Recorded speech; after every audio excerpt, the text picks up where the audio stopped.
Voici la parole de Dieu. Dans le livre de Psaume 91, vous savez, c'est un psaume merveilleux.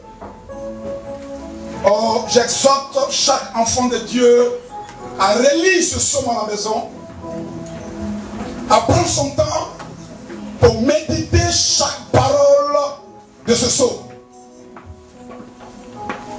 Le thème de ce dimanche s'intitule « Les deux ennemis de notre héritage ». Gloire à Jésus. Les deux ennemis de notre héritage. Pourquoi? Voyez, dans cette phrase, nous avons ennemis et nous avons héritage. Quelqu'un vous dit Amen. Est-ce que tu suis? Fais comme ça. Dis bonjour Saint-Esprit. Que la gloire soit pour toi. Souviens-toi de moi. Dispose mon cœur à comprendre ta parole, à la retenir et surtout à la mettre en pratique. Pour la seule gloire du nom de Jésus. Amen. Voici la parole de Dieu. Bien-aimés, nous ne pouvons pas vivre en tant qu'enfants de Dieu en dehors de la parole. Nous nous reconnaissons par la parole. Pour la parole et dans la parole. Quelqu'un peut dire Amen. L'héritage. Qu'est-ce qu'un héritage? Vous savez, humainement parlant, il y a une définition du mot héritage. Quand vous prenez le dictionnaire nous informe que l'héritage, c'est un bien légué par un parent. Un proche parent ou un parent lointain. L'héritage, c'est un bien légué pour, du moins, par un parent. Et pourquoi on parle d'héritage? Il faudrait que celui qui lègue cet héritage soit quelque part décédé. Amen. Amen. Amen. Mais la Bible dit, quand vous lisez les épîtres de Paul, que Christ nous a laissé un héritage. Mais à la différence, c'est quoi? C'est que Christ qui nous a laissé l'héritage, tant bien même qu'il a connu la mort, l'évangile nous dit que Christ est ressuscité. Donc, étant donné qu'il soit ressuscité, ou qu'il est ressuscité, aujourd'hui il est assis à la droite de Dieu. Et il nous a légué un héritage sur la terre. Mais voici que le thème que nous allons développer nous parle des deux ennemis de notre héritage. Dieu, dans sa conception, en créant l'homme et la femme, ne s'est jamais imaginé une souffrance pour l'homme ou la femme. Dieu ne s'est jamais imaginé une maladie incurable pour l'homme ou la femme, ou une oppression démoniaque. Non, Dieu, en créant l'homme et la femme, il avait pour désir que ses bien-aimés vivent dans l'abondance et dans la paix. Les deux ennemis de notre héritage.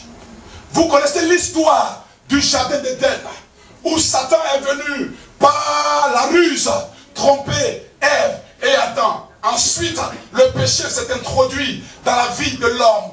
Et quand il y a péché, il y a séparation avec Dieu. Et depuis lors, Satan a commencé à régner sur l'homme, a commencé à régner sur l'humanité. Mais Dieu, dans sa grâce et dans sa souveraineté, n'a pas oublié sa créature. Quelqu'un peut dire Amen. Amen. Le plan de la rédemption.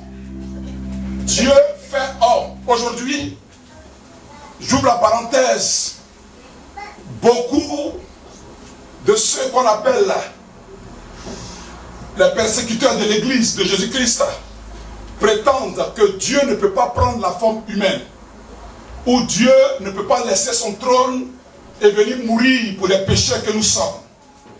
Bien-aimés, un Dieu, Dieu c'est un adjectif qualificatif, ce n'est pas le nom de quelqu'un.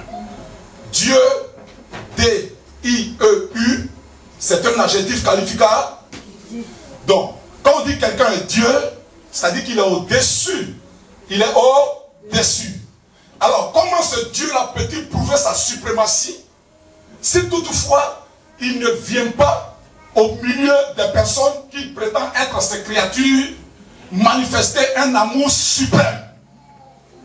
Comment Dieu peut-il comprendre l'être humain s'il ne se met pas à la place d'un être humain, s'il ne vit pas nos réalités, s'il ne souffre pas comme nous souffrons, s'il n'a jamais vécu sur la terre, comment peut-il comprendre les êtres humains?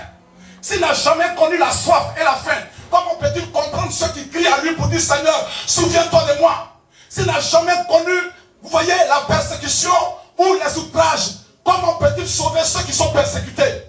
Dieu voulait expérimenter ce que nous vivons.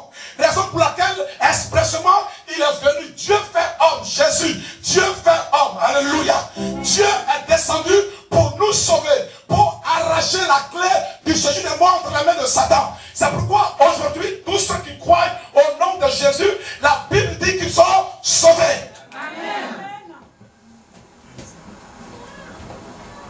Bien-aimés, c'est une réalité que, en tant qu'enfants de Dieu, nous devons savoir. Si nous vivons en tant que chrétiens, ou même sur la terre, en tant que non-chrétiens, et que nous croyons que nous pouvons tout résoudre par notre force, nous sommes en train de nous tromper. Amen. Nous sommes en train de nous séduire. Amen. Le monde dans lequel nous sommes est un monde très spirituel. Bien aimé, quand on prend la galaxie, la Terre est la plus petite planète. Alléluia. Mais sur la Terre, regardez sur la Terre, nous sommes près de 6 milliards d'habitants. Quand nous passons dans les rues, est-ce que nous nous frottons? Il y a encore de l'espace, n'est-ce pas? On ne se frotte pas, nous ne sommes pas coincés dans les rues. Malgré que la Terre est la plus petite planète, mais nous ne sommes pas coincés. Mais la Bible déclare que comme Satan a été vaincu dans le ciel, Dieu l'a précipité sur la terre. Apocalypse chapitre 12, au verset 11 à 12 dit, malheur à la terre, car Satan est descendu au milieu de vous, animé d'une grande colère, cherchant à dévorer, à détruire, car il lui reste peu de temps à vivre. Et Satan, dans sa colère, ne s'en prend pas seulement qu'aux chrétiens, il s'en prend aux non-chrétiens. Il y a des familles aujourd'hui où on ne peut pas franchir l'étape de 45 ans. On ne peut pas franchir l'étape de 50 ans. Il y a des familles où on détruit la jeunesse. Il y a des familles où les femmes n'arrivent pas à enfanter. Les femmes n'arrivent pas à se marier. Il y a des familles où le mysticisme, l'occultisme passe son plein. Les gens sont détruits. Les gens on les met dans des canaries, dans des bouteilles, ne serait-ce que les détruire. Satan cherche ta mort. Satan cherche à te détruire. Satan cherche à hypothéquer ton avenir. Tu as des ennemis. Bien-aimé, ne dors plus. Ne dors plus. Il est temps de se réveiller et de se mettre dans un esprit de prière. Il est temps de revendiquer sa gloire. Il est temps de dire Satan, trop, c'est trop. Il est temps de se lever. Bien-aimé, ne croyons pas que c'est nous seulement qui sommes chrétiens, qui cherchons la protection, qui cherchons le bien-être. Les gens de ce monde, ils cherchent aussi la protection. Ils cherchent aussi le bien-être. Malheureusement, ils frappent à la mauvaise porte. D'aucuns, pour avoir le bien-être, sont prêts à sacrifier leurs enfants, sont prêts à sacrifier une partie de leur corps, ne serait-ce qu'à voir de la renommée, ne serait-ce qu'à voir de l'autorité, ne serait-ce qu'à avoir de l'influence. Ils sont prêts à pactiser avec le diable au prix de leur âme, ne serait-ce qu'à voir la gloire sur la terre. Mais laisse-moi te dire quelque chose, toi qui m'écoutes en tant qu'enfant de Dieu, je suis en train de parler à ton cœur, je te dis que Dieu peut te donner la gloire que tu cherches. Dieu peut te donner la renommée, Dieu peut te donner le désir de ton cœur. Tu n'auras pas besoin de vendre ton âme à Satan. Pourquoi? Parce que sert-il à un homme de vivre 50 ans dans la gloire et de passer l'éternité à l'enfer? Que sert-il à un homme d'avoir toutes les richesses de ce monde et de passer l'éternité à l'enfer? Dieu veut te donner la gloire, mais veut que tu aies une alliance avec lui. Et quand vous dites Amen. Bien-aimé, dis à ton voisin, tu as des ennemis.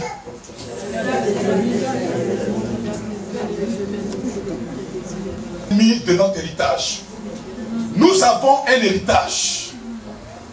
Parce que l'héritage que Dieu nous a donné, c'est Jésus-Christ. Quand nous avons accepté Jésus-Christ, vous savez, je vais vous donner un exemple.